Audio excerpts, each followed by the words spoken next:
C'est le coup d'envoi du deuxième tour de Coupe de France opposant le Football Club de la Vallée du Loquet à l'Union Sportive du Minervois sur le terrain de Saint-Hilaire. Les hommes de Nicolas Voirin évoluent cette année en première division du district de l'Aude, tandis que l'US Minervois, encadré par José Branger, évolue en promotion honneur du championnat audois. Les deux équipes vont s'observer pendant le premier quart d'heure.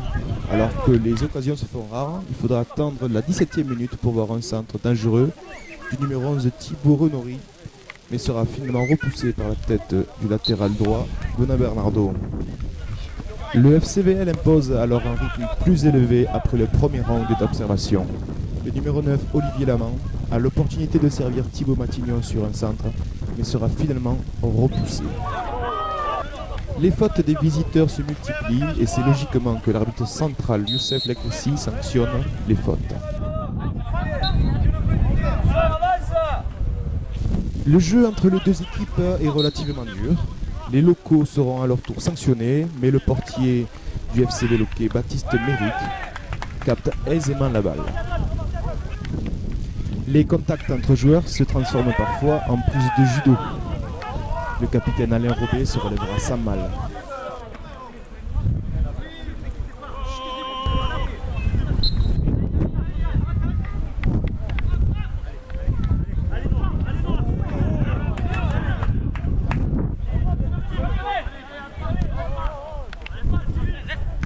Le match est très ouvert.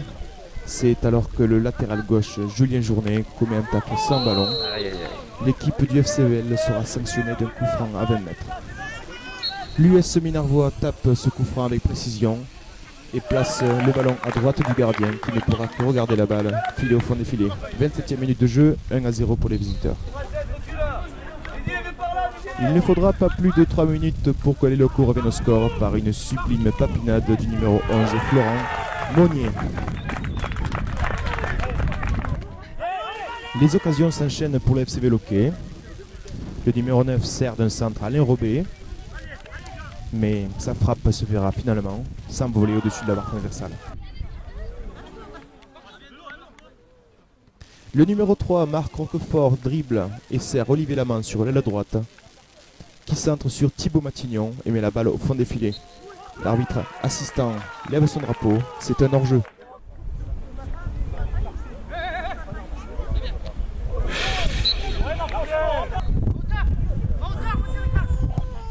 Les visiteurs vont gagner de précieux coups francs dans les dernières minutes de la première mi-temps et se montrer dangereux.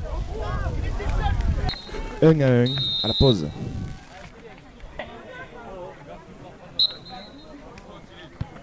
La deuxième période débute. Il fait 31 degrés sur la pelouse de Saint-Hilaire. Les organismes vont être mis à rude épreuve, tandis que la lucidité de tous risque d'être amoindrie. Le libéraux du FCV Loquet, Benoît Lasserre, y met de sa personne en dégageant un centre potentiellement dangereux.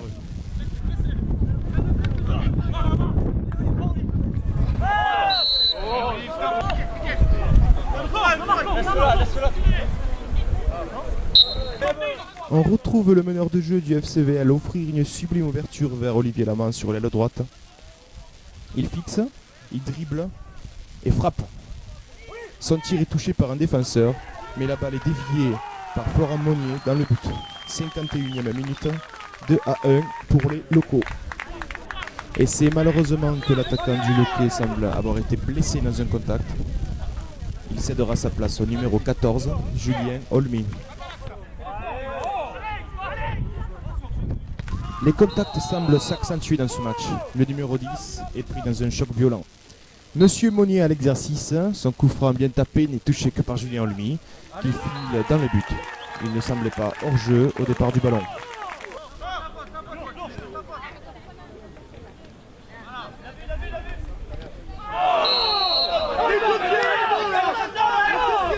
Attentat sur attentat de l'USM, Monsieur Lagrissi met la main à la poche.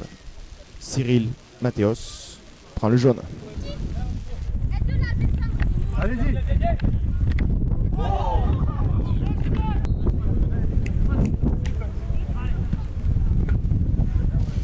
L'USM tente en vain de frapper, mais la balle se perd au-dessus des nuages.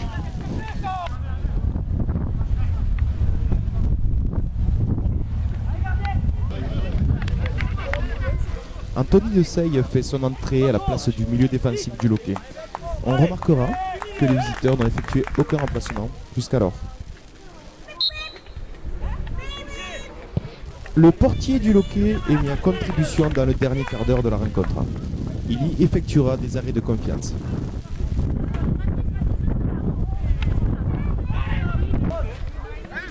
L'USM, très bon au pied, joue en triangle et parvient à mener la balle au plus vite vers les cages. Monsieur Méric fait une excellente sortie. On pourra voir de très beaux gestes techniques avec Thibaut Renori, mais sera finalement déséquilibré par Monsieur Roquefort. La biscotte est logique selon l'arbitrage.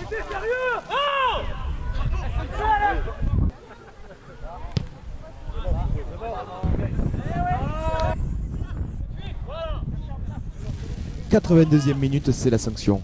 But du numéro 10, Didier Abos. Il n'est pas hors jeu. Anthony de Seille couvre sa position. 2-2.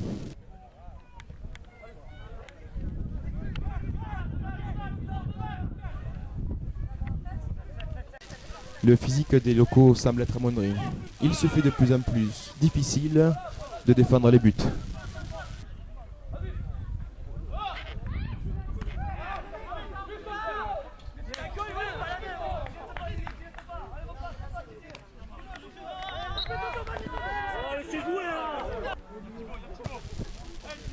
« 90e, l'US Minervois ont plus de ressources et marque le 3-2 de la victoire.